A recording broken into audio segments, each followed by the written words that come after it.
Hey there! Today we'll get you up to date on the state of recruiting and explore the potential benefits you might want to offer to your employees. Welcome back to the Tea on Recruiting, where we share insightful and thought-provoking content that can help you shape your recruiting career.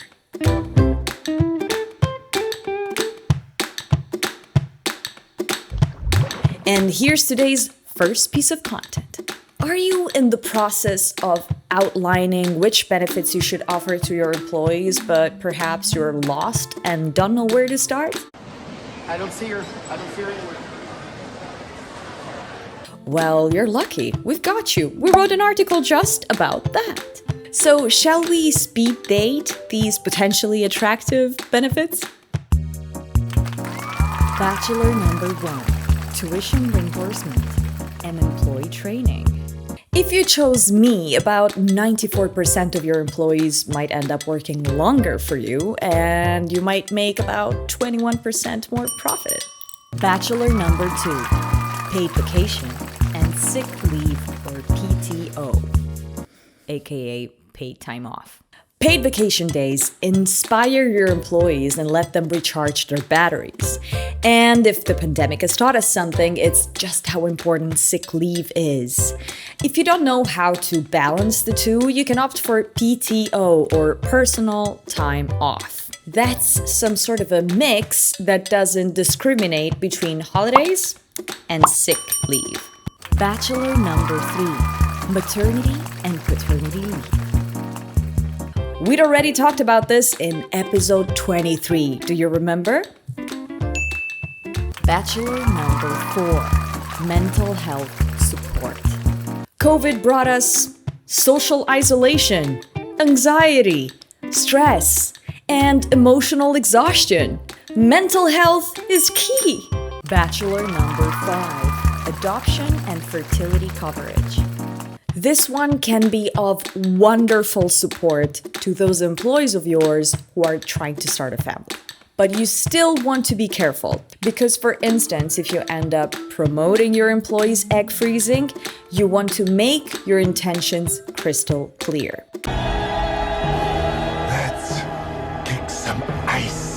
This is something that's still being debated, and the risk you run if you pick this benefit without explaining it properly to your talent is that you're going to put pressure on your employees for them to wait more years before they try to have children. Bachelor number 6, pet insurance. Pets are such a wonderful addition to our lives, and this benefit truly is the underdog. It's overlooked, but it can bring so much peace to your workforce, so consider it. Naturally, these were just a few quick notes, and if you want to learn more about this, you can check out our article, and it's going to be linked below. Are you ready for our second piece of content? Don't you wish that you had a crystal ball that will let you predict the future of recruitment? So that doesn't work, but we've read a report on the state of talent acquisition in 2021, and this is what we learned. So first off, about half of the surveyed organizations claim that virtual hiring is the future of recruiting.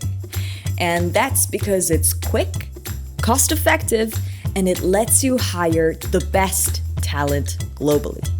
We also need to say that there is optimism in the air, with 60% of organizations looking to hire for new roles. One more important and positive thing to hear is that DEI is truly changing the hiring landscape. And what it's doing is it's bringing equal employment opportunities to the foreground. Another thing you should know is companies now want to nurture a feeling of belonging and create a robust pipeline. And get ready for this one because these stats are concerning. Only 20% of organizations are happy with the length of their hiring cycle. And 25% said that their time to hire is longer than 3 months. Finally, get your tech on. 35.92% of respondents claimed that a lack of data-driven and tech-enabled hiring processes is a big challenge to talent acquisition. And now, onto the Candy Crush. Candy Crash! The more barbaric your treatment of candidates, the more demonic the reviews about you. What are you? A monk? Shout out to a company we won't name, and get ready because this candidate's gonna have surprises coming at him from left and right. I was called during the middle of the day regarding this entry-level position for what I thought was just an introduction. It turned out to be a full technical interview with questions I definitely would not consider to be screening-level questions based on my other interviews. The interviewer didn't even ask me if I had time to chat, as it was the middle of the weekday and I was still working at my current role and was not anticipating a call, let alone a technical interview. Needless to say, I completely blew it, as I was caught so off guard. I'm pretty sure they blacklisted me too, because I also applied for another, less technical information security role and received word I wouldn't even be given an interview despite having experience working in a global bank, 3 industry certifications that the vast majority of candidates do not have, and senior management references. Definitely was not a fair or professional way of interviewing or screening candidates, and varied greatly from where I have interviewed before. Got something to say about this? Drop a comment in the section below. We love to pick your brains. Help us get better at helping you get better with your help. If there's anything that you want us to explore further in terms of subjects that we should touch upon or dive deeper into, why don't you reach out to me on LinkedIn under my name, Elena Galli, or via email at elenagalli@start.com.